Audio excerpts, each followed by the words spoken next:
Right, okay. Had to be reminded for a second. All right, so our next comedian for the evening, he's one of my personal favorites. I always love seeing this guy. He comes out to where I live to tell comedy about, at least once a month. So I see him every now and again. He's one of our favorites from the Flint area, so he's all the way from that neck of the woods. Let's everybody give it up for Chris Reed.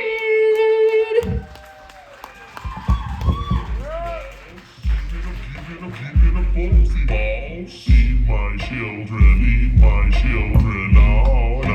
All right, how about another hand for Lisa Green? So they say it's harder to play for a small crowd than it is to play for a large one, so I'm going to pretend this is a large one, which is exactly what my wife tells me.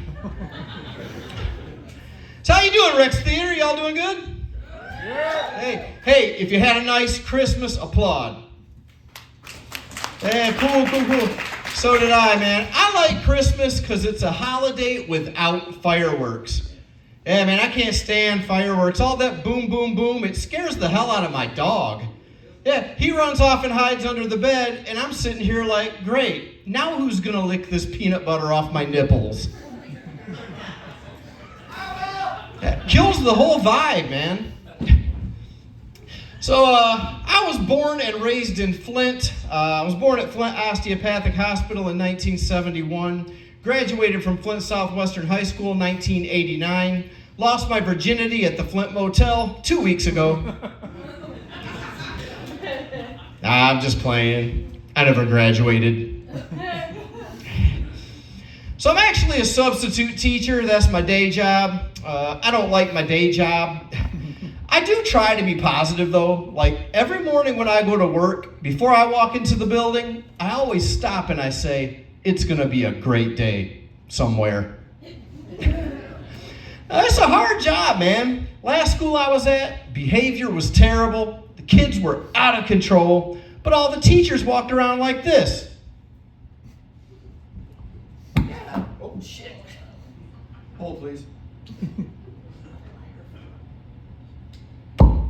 All right, there we go. I knew it was a matter of time before I did that. Yeah, man, then I saw the principal. He was like this. Man, even the lunch ladies were like. And I thought, now that's what I like to see right there, school spirit. Like things might not be perfect, but we're still number one. Made me proud to be there. Then later on in the classroom, a little boy held up 3 fingers. I said, what does that mean, young man? He said, well, 3 fingers means you need to use the bathroom, 2 fingers is for a drink, and 1 finger means you're having a mental breakdown. Yeah, then it all made sense.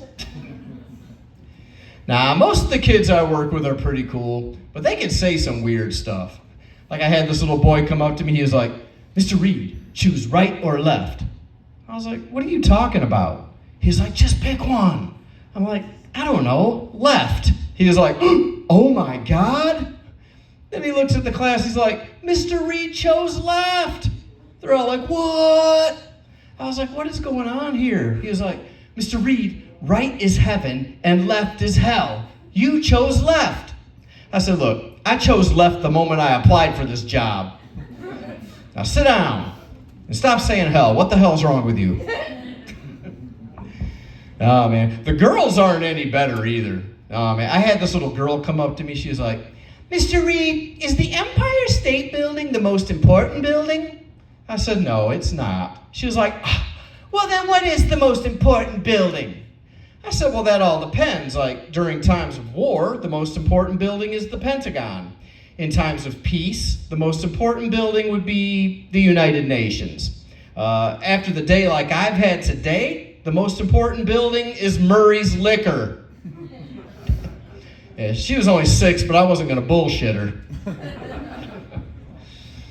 So my favorite subject to teach is history. Last week I was in 3rd grade and we were learning about World War II. This little girl raised her hand. She was like, Mr. Reed, I don't get it. Like, why did these countries even have to fight? Like, why couldn't they just have a bake-off or something? I said, well, that's a good point, but Hitler actually tried that.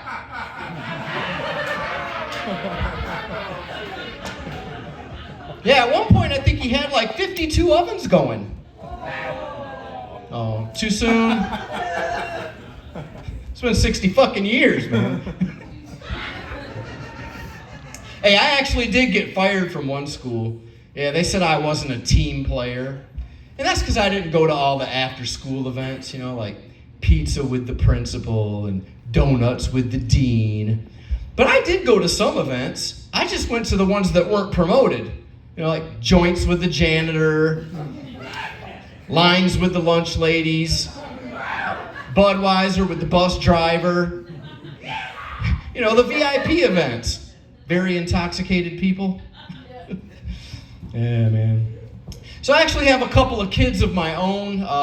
They're both grown up and gone now. But even though they've moved out, I'm still a dad, right? Like, that doesn't change, I still think about them every day.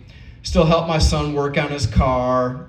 Still want to bang my daughter's friends. Hey, at least now they have boobs. Changing the subject. So hey, I don't understand this obsession with Chris Hemsworth. The Marvel actor. I mean, he's decent looking, but he is not all that. I was actually thinking about him the other day while I was masturbating. I had a Thorgasm. Yeah, which makes sense because in my fantasy, my ass was getting hammered. It was marvelous. Oh, that went from bad to worse, didn't it? Oh, fuck it. Man, so I've been trying to give up drinking. Man, it's been rough, dude. Like, especially this time of year, right? So I've been searching for some outside help. Did you guys hear about that satanic 12-step program? Yeah, it's like AA. People go there to get sober, except it's without all the religion. Yeah, so apparently it has nothing to do with the devil, which is fine. I just wish somebody would have told me that before I carved this into my chest. That's gonna leave a wicked scar. I can't even afford to buy liquor anyway. Prices are through the roof, right? And like, even when something's on sale, the sales are just stupid. Like, I saw this sale, it said, buy 15 bottles of Pantene, save $2.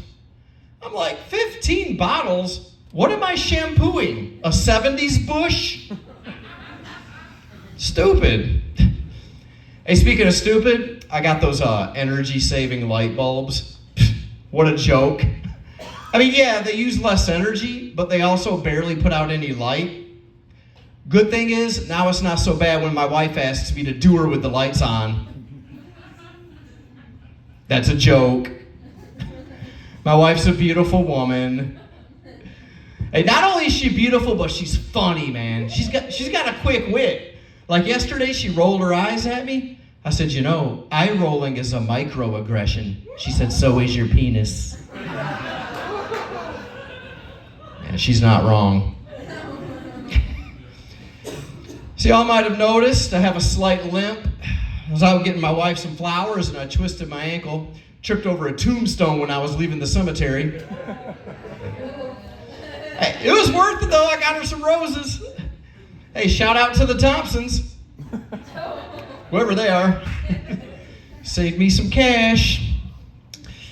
Now, I had to get my wife some flowers, though, because I made her mad the other day. We were at a family dinner, and I told her she had a booger, like right in front of everyone. And she got embarrassed, So afterwards, we decided to come up with some code words to use in case that happened again. Yeah, so we decided that if one of us has a booger in the nose, then we'll say, you got a homie in the crib, right? But sometimes the homie leaves the crib. So if you got a booger on the lip, then we'll say, there's a homie on the porch. Worst thing, though, is when the homie leaves the porch. Yeah, we were at a party. My wife looked at me. She was like, OMG, homie in the yard. I repeat, homie in the yard. Man, I went in the bathroom and looked in the mirror. I had a homie smashed into my beard. Yeah, how does that even happen? But that ain't nothing. We were at Meijer in the checkout lane, and I sneezed real hard. My wife was like, ooh. homie across the street. I looked at the dude in front of us. My homie was stuck to the back of his neck. We were cracking up too. Until the dude turned around. He was like, "What's so funny?" I was like, "Nothing, man. We were just laughing about something that happened to my homie." Yeah, that was a close one. Being married is a trip though, man. Like last night I went in the bathroom to brush my teeth and my wife was in there taking a shower. And all of a sudden, I hear her shoot a snot rocket. Yeah, I was like, "Gross. What are you doing in there?"